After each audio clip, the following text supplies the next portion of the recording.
When I'm talking to professionals about the family illness of alcoholism, I describe that, to begin with, alcoholism has many symptoms. And one of the symptoms is that it affects relationships. It affects relationships with spouses, it affects relationships with kids, affects relationships with physicians, and many physicians recognize that immediately. But spouses and children are often stressed a great deal in ways that fall into two categories, really. One is oftentimes they can be the victims of meanness, cruelty, and abuse. But the other way is that they often become the caretakers. And the kind of syndromes that you see in caretakers of people with other kinds of chronic medical illnesses overtake the family members. So that you often see that the family members are beginning to neglect their own medical care as they begin to focus all of their time, all of their energies, all of their attention on the alcoholic, trying to help the alcoholic get by when the alcoholic is neglecting their own care.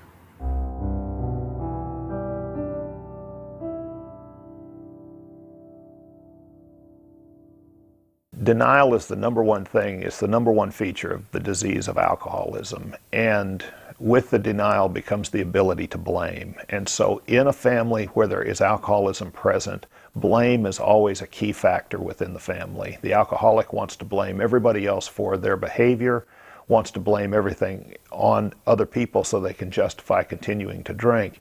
And the family, of course, has the luxury of being able to focus on the alcoholic and blame the alcoholic for all issues going on within the family. As a clinician, if you're working with adolescents and you're starting to wonder if they're in this system, one of the things that I look for is how shut down is the adolescent about the family that they come from. A lot of times there's so much blame going on that the family acts almost as a cult, to where they're not allowed to talk about it outside the family. And so as I gently start to explore with clients and families about what's going on in the system, when they're reluctant to talk about mom or dad's drinking, and when they're reluctant to talk about the feelings that are going on in the family, and when they're reluctant to talk about what the dynamics are, that's always an indicator to me to explore that a little bit further. And once the kid opens up and begins to talk a little bit more about it, you can start to explore, well, how much chaos is there in the family? And how difficult is it to make sure that things stay peaceful and calm in the family?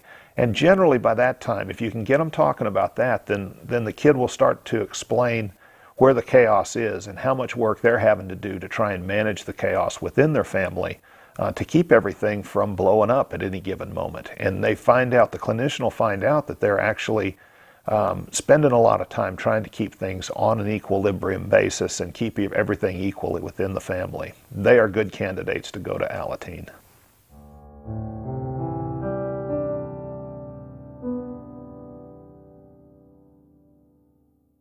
If you're a professional working in the field of addiction, or even not in the field, you're just a professional helping people, one of the things I would ask you to do is, first of all, move away from the pathology of the family system and move into what is the resiliency of this family. What are the strengths of this family? What are the gifts of this family? And what are the things that are working well, so that you can invite that family into opening up about what's really going on. And what's really going on in some cases with the families that come to you is addiction, active addiction. But it's couched in other terms. The person may be coming to you because they're having marital problems. They may be coming to you because the children are acting out. They may be coming to you because they're depressed. They may have a series of symptomatic pieces that they're presenting to you. However, the underlying piece is that there's alcoholism in that family system. And you may not see it right away yourself because that's not how they're presenting. So the obvious question is to ask, is there drinking going on in your family system? Is somebody in your family in trouble with alcohol or drugs? It's a simple, straightforward, direct question to ask any family member who comes to you. And never assume that these other presenting symptoms are what's going on, that they may be secondary to the primary illness of addiction.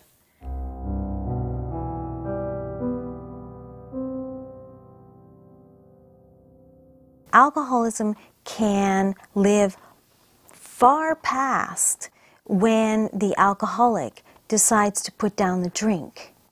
It just takes on different forms. So what we see is that the family doesn't know how to make boundaries. Parents describe their children as best friends. Kids become what we call parentified. They take care of the parents instead of the parents taking care of them.